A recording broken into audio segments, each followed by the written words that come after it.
selamat datang kembali di channel YouTube aku. Senang banget deh hari ini akhirnya aku bisa membagikan video pembelajaran yang sangat bermanfaat buat kalian semuanya.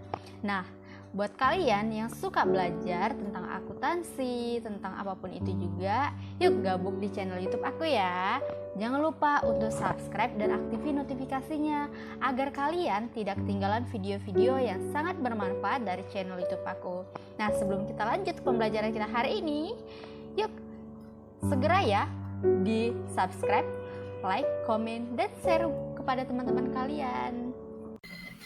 Hai guys, di video kali ini kita akan belajar tentang belajar materi fungsi manajemen. Yuk kita simak bersama. Fungsi manajemen adalah sebagai elemen dasar yang harus melekat dalam manajemen sebagai acuan manajer atau seorang yang mengelola manajemen dalam melaksanakan tugas untuk mencapai tujuan dengan cara merencanakan, mengorganisasi, mengkoordinasi, dan mengendalikan. Terdapat 5 fungsi utama manajemen sesuai dengan diagram di atas, yaitu 1. Perencanaan atau dikenal dengan planning. Perencanaan adalah yang paling penting dalam sebuah manajemen bisnis. Seorang manajer yang mengelola manajemen dalam perusahaan atau akan merencanakan dan mengevaluasi setiap tindakan yang sudah dan yang belum ditindaklanjuti dalam bisnis.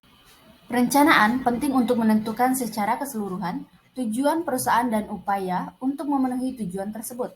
Manajer selalu bertindak sebagai seseorang yang mencari alternatif dalam mencapai tujuan akhir, mencakup rencana jangka pendek, menengah maupun jangka panjang.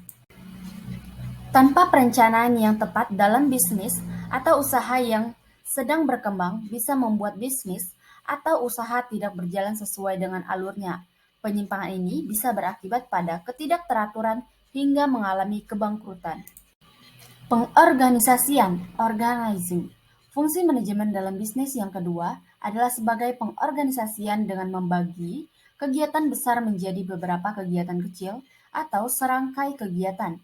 Tujuannya adalah untuk mempermudah manajer melakukan pengawasan yang lebih efektif dan menentukan sumber daya yang dibutuhkan untuk setiap kegiatan yang sudah dibagi menjadi lebih efisien. Pengorganisasian secara lebih gampang dapat dilaksanakan dengan menentukan apa tugas yang dikerjakan, siapa yang mengerjakan, dana, bagaimana untuk mencapai tujuan bisnis melalui proses yang lebih lanjut, terstruktur, dan terorganisasi.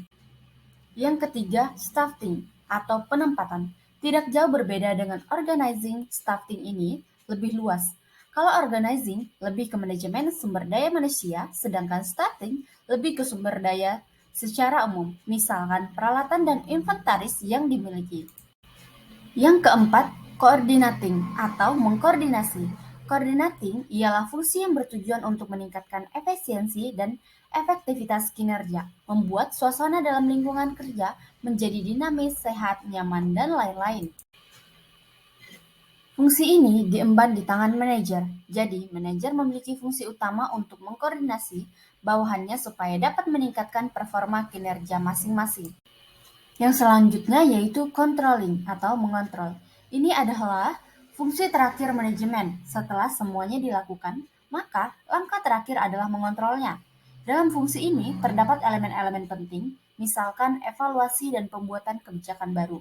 Fungsi controlling ini sangatlah penting, supaya kinerja orang-orang di dalamnya tidak menurun minimal standar, kalau bisa, ya meningkat. Manajemen bagaimanapun sangat diperlukan oleh semua organisasi, karena tanpa keberadaannya, manajemen semua akan sia-sia dan menjadi kendala bagi tercapainya tujuan organisasi. Untuk itu, setidaknya terdapat tiga alasan mengapa mempelajari manajemen, yaitu pertama, untuk mencapai tujuan. Manajemen ini diperlukan untuk mencapai tujuan organisasi yang sekaligus tujuan pribadi anggota organisasi. Yang kedua, untuk menjaga keseimbangan di antara tujuan-tujuan yang saling bertentangan. Dalam hal ini, manajemen diperlukan untuk menjaga keseimbangan di antara tujuan-tujuannya, sasaran-sasaran, dan kegiatan-kegiatan yang saling bertentangan dengan pihak yang berkepentingan. Yang selanjutnya, untuk mencapai efisiensi dan efektivitas. Suatu hal kerja dapat diukur dengan banyak cara yang berbeda. Semua itu dilakukan dalam rangka mencapai efisiensi dan efektivitas.